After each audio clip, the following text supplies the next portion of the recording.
కార్తీక మాసంలో మొట్టమొదటి రోజును బలిపాడ్యమి అంటారు.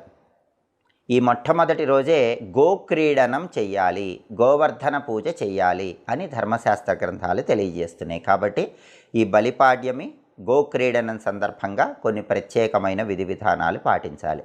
మొట్టమొదటిది కార్తీక మాసం మొదటి రోజు అక్టోబర్ 22 బుధవారం బలిపాడ్యమి కాబట్టి అందరూ సాయంకాలం పూట మీ ఇంటి గుమ్మం ముందు మట్టి ప్రమిదల్లో నూనె పోసి ఒత్తులు వేసి దీపాలు వెలిగించేటప్పుడు బలిచక్రవర్తిని మనస్సులో స్మరించుకోండి.